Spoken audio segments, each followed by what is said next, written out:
Hi, I'm Rebecca at the Dry Eye Shop, and today's question is, would you have any suggestions on how to trim down the foam inserts on the Tranquileyes XL? They're a bit too thick and I would prefer to have them. So the quick answer is it can be done with scissors. It's just a bit tricky.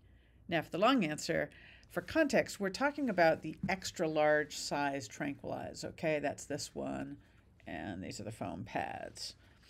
People with prominent eyes may find that those pads press down too much on their eyes and they want it to be skinnier. That's how thick the pad is, and sometimes it'll stick out of the goggle a little bit and press on the eye.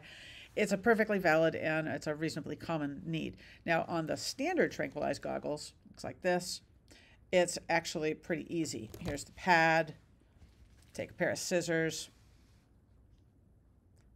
you slice it lengthwise. I'm not going to do it. I'm just squishing it with the scissors, but you can get a reasonably straight cut on those pretty easily.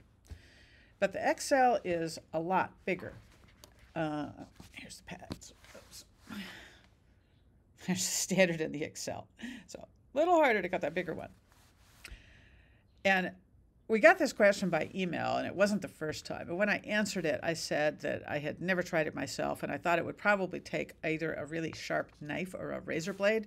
But I am so phobic about sharp blades, I didn't even want to try to demonstrate it.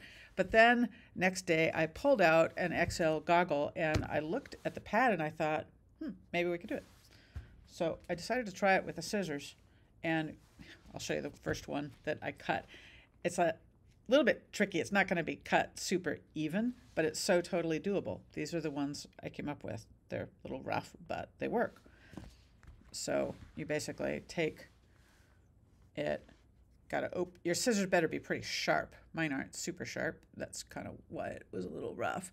Open them really wide and squishy, squishy. Slicing, I have to move it a bit through. It squishes them down to practically nothing, but then they, gradually expand and you get a couple of half pads. And the benefit of that is that you're still able to get the wet pad. You can put it right at the back of the goggle like that. So there's nothing touching your eyes. For people just don't want something touching their eyes during the night, but you still get the benefit of the moisture. Hope that's helpful to somebody. Thanks for watching. See you next time.